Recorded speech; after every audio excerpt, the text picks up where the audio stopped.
So here is the retest review that you need to make sure you understand. You need to make sure that you complete and that you submit prior to being allowed to reassess. So this retest review is for exponential models, solving equations, and finding inverses. All right. So in problems 1 and 2, you're going to find the amount that results from each investment. So if we have $100 invested at 4%, compounded quarterly, right, after a period of 2 years, we want to find out how much we need. Well, we're going to be using our compound interest formula.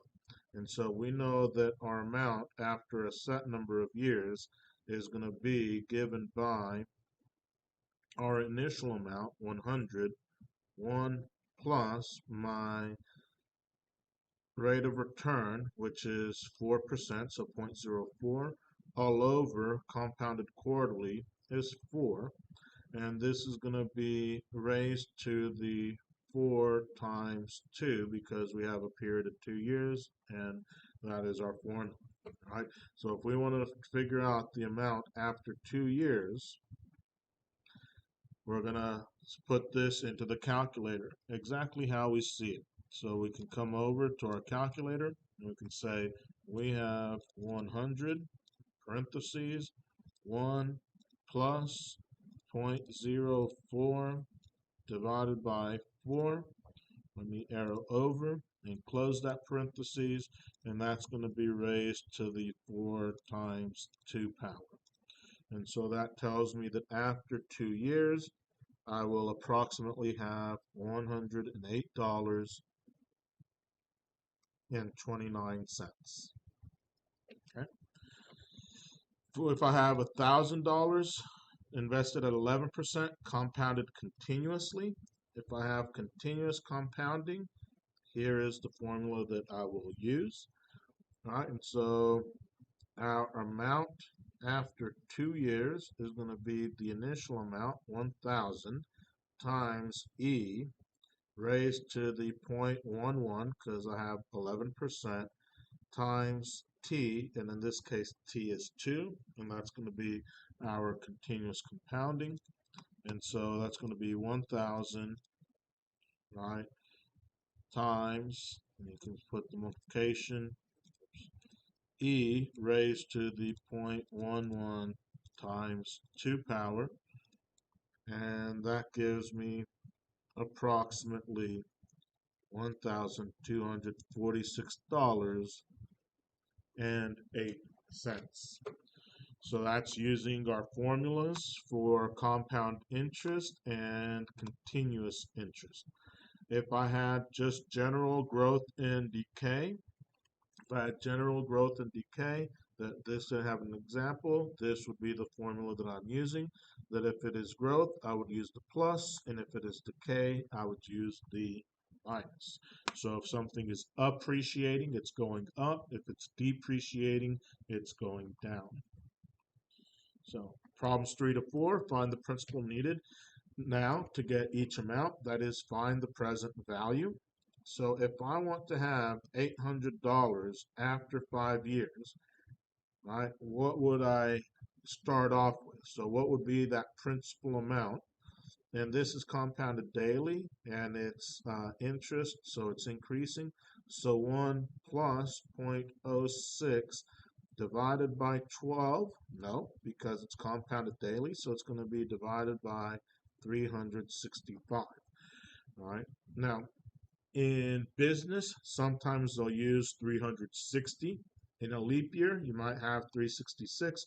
We're going to use 365 for our purposes, and then I'm going to have 365 days over 5 years. So I'm just using the formula that is the amount after a set number of years is my initial amount, 1 plus my ratio over the number of compounding periods, right? Then the compounding periods times the total interval of time. So I need to solve this equation. And if I have it set up correctly, one of the nice things that I can do is I can come to my equation solver and type that in. So I have 800, right, is equal to some amount, I'll just say it's x, right, parentheses, 1 plus 0.06 divided by 365, right, arrow over, close the parentheses, 365 days, we've got to raise that to the power, so make sure we get it. So 365 days times 5 years, and I want to solve the equation. And if I solve it, it gives me an exact solution and tells me, right, that I would need to start off with that initial amount is approximately $592.67. Right?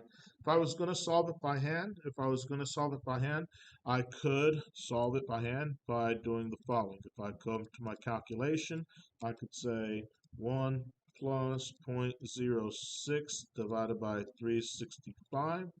That's that number. Take that number, raise it to 365 times 5. Right? That's that number. And so I know 800 is equal to P times 1.349825, and I'm just going to take 6 decimal places, and then of course if I take 800 and divide by that number, I should get that 592.67 approximately. Alright, so it doesn't matter how I do it with my calculator, but I need to be adept at doing that work with the calculator.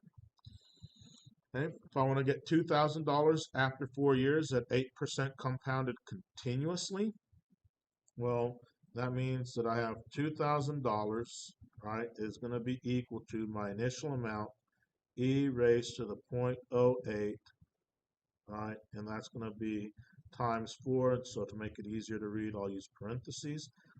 So I have 0.08 times 4 because my formula is for continuous compounding, right? We call it the PERT formula, P times E raised to the RT, where R is the rate of return, T is the time interval, usually in years.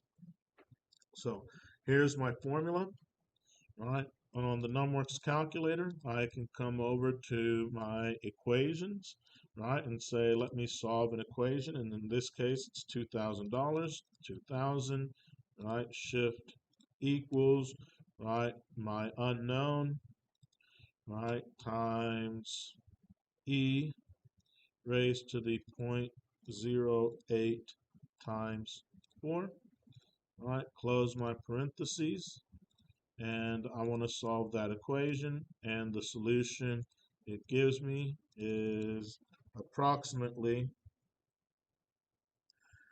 $1,452.30. Okay. Doing it by hand, we could certainly come over to our calculation, and when we say we have e raised to the 0.08 times 4, because 8% continuously at 4 years, and we could say, hey, that $2,000 is equal to P times 1.377127. Like I said, I'm just going to take 6 decimal places, and if I do $2,000 divided by that answer, that gives me the 1452.298, which rounds to 0.30. So that's the initial piece for this video. We're going to continue with solving equations in the next video. Make sure that you understand all of the details and that both sides of your retest review are complete before sitting your reassessment.